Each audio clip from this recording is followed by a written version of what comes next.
और चलिए अब आपको एक बार फिर बारामती लिए चलते हैं, लेकिन उससे पहले राजीव रंजन ने सुप्रिया सुले से मराठी में ही बात की। सुनिए। सुप्रिया ताई पिछले आधे घंटे से मीडिया के तमाम सवालों का जवाब दे रही हैं और बहुत ही एहतियात से इन्होंने सबसे बात की। लेकिन मैं बहुत दिनों से महाराष्ट्र में 1 महीने से हूँ। आप मराठी में बात करना पसंद करती हैं, तो मैं दिल्ली से आया हूँ, लेकिन मैं मराठी में आपसे चले गए। मेरे माँ और पिताजी रुके हुए मेरे लिए। अच्छा, कस काय ताई? एकदम छान, रामकृष्ण हरी। माढा निवडणूक अपेक्षा वेगळ काय? वा वा, बडा चांगलं मराठी बोलताय, तुमचं महाराष्ट्रात स्वागत आहे। चला निघू। थँक्यू। मैंने ऐसे थोड़ा मराठी का एक्सपेरिमेंट सुप्रिया ताई के साथ किया। बहुत देर से आपने इनके बाकी सवालों के जवाब तो इन्होंने दिया ही है, आप देख ही रहे। मैं महाराष्ट्र का कुछ और रंग दिखाता हूँ। तो आप देख रहे हैं ग्राउंड जीरो से लगातार तमाम सहयोगी बने हुए हैं, लेकिन मैं इंद्रजीत के पास जाऊंगा। राजीव, आपके पास आ रही हूं। सांगला मराठी बोलबा मतलब ये मराठी सीखी कैसे? यूपी के रहने वाले और मराठी बोल रहे हैं राजीव? नहीं, पिछले कई दिनों से देखिए, मराठी और हिंदी में बहुत समानताएं हैं। मराठी में अगर आप बोर्ड देखेंगे जितने भी, तो आप आसानी से समझ जाएंगे देवनागरी लिपि में ही मराठी है।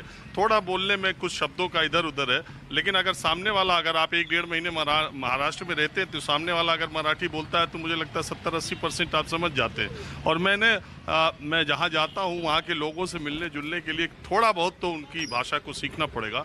मैंने प्रयास किया।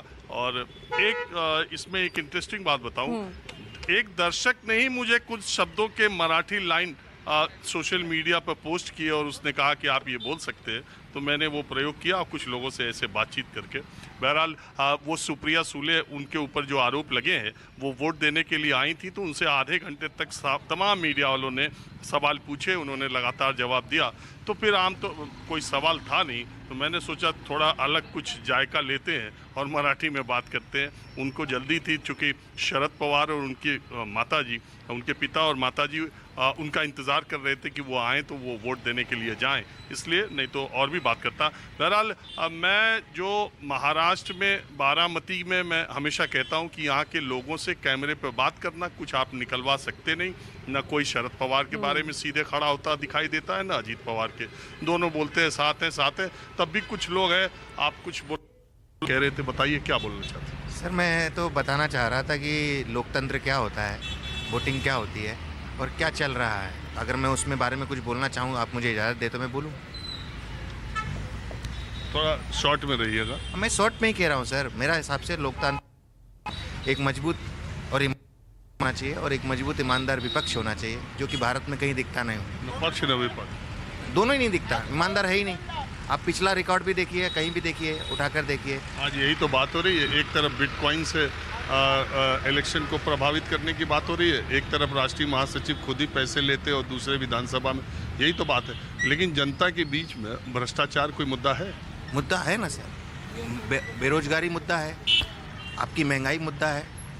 और हकीकत में चुनाव कैसा होना चाहिए? चुनाव ऐसा होना चाहिए कि चुनाव हमेशा विकास पे होना चाहिए, चुनाव रोजगार पे होना चाहिए, चुनाव जो हमारे संविधान में लिखा है, मूलभूत सुविधा, बिजली, पानी, शिक्षा। बारामती में तो सब है सर। बारामती के गांव, आप कहीं भी, किसी भी, बारामती छोड़ दीजिए, भारत के किसी भी गांव में चले जाइए, आज भी गांव में सर एक स्कूल नहीं है ढंग का, एक हॉस्पिटल नहीं है ढंग का, बिजली नहीं है, पानी नहीं है। आप जाकर देखिए, 75 साल हो गया इस देश को आज़ाद हुए। अच्छा, ये तो बहुत विस्तार में सब बातें कही जाएंगी। ये बारामती के बारे में कुछ ख्याल है? यहाँ से क्या, कौन, किसका मामला भारी चल रहा है सर इस बारे में? बस सब चीज खाली बस वही लोकतंत्र बताने। पहले बारामती को बताइए। हाँ, बारामती बता रहे हैं। इसका पक्ष साहेब की दादा? नहीं, हमारे लिए दोनों ही प्रिय है सर। बस हो गया। देखा आपने? और सब चीज नहीं, और कुछ नहीं बात सुने, पहले इसमें एक बताएंगे तब। सर क्या दादा की साहेब? नहीं, हम यही कहेंगे, हमारे लिए दोनों बराबर है। तो चलिए, हमारे लिए आप भी बराबर ही है। अब चलते हैं देश के दूसरे चलिए, ठीक है। जाएगी हमारी बात?